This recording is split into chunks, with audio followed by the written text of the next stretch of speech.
Good evening guys, this is Tanya Yadav. First of all, I would like to say you thanks to give me this opportunity, and I take this opportunity to say something about my today's topic. So my today's topic is say thanks to our parents. So I actually want to thank my mom because she is my world. When I was 9 years old, my father has passed away. It was the time of 2009 and we lost our all the hopes. My mother just became just alone. There was no one with whom we can share our feelings. Only my grandfather was there with us.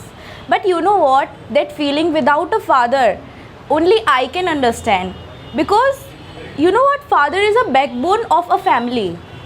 And for a girl, it is very important to have a father. And you know what? When I see any girl with her father, so I really hurts from inside of my heart, because I don't show that feeling outside, but from inside I was really hurt, because the love of father is very important for a girl.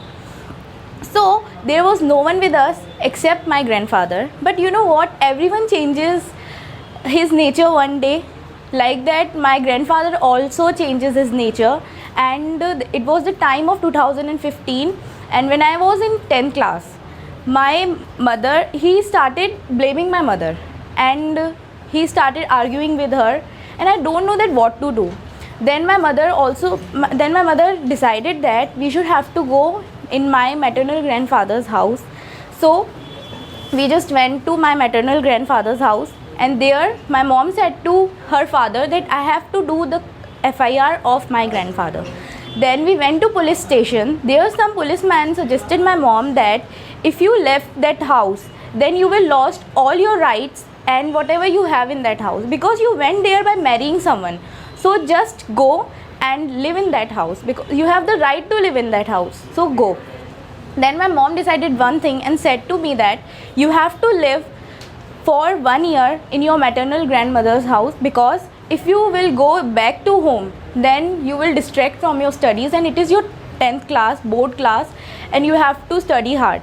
Then I said to my mom, okay, I will live with grandmother. So you know what, when my mom came back to the home, every day and night I remember her, and that feeling only I know that feeling is not expressible in words.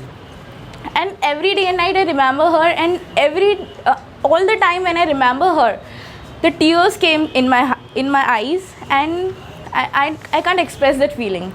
But after 1 year I went back to the home, and at that time everything was okay. So this is the sacrifice of my mom, what she did for me. And right now she is still struggling for us. She do all the household work, she do her job also, and she can maintain each and everything. She is like a friend with me, and I can share each and everything with her. She always support to me, and she never say no to me. Thanks to God that He gave me such a wonderful mom like her. So thank you.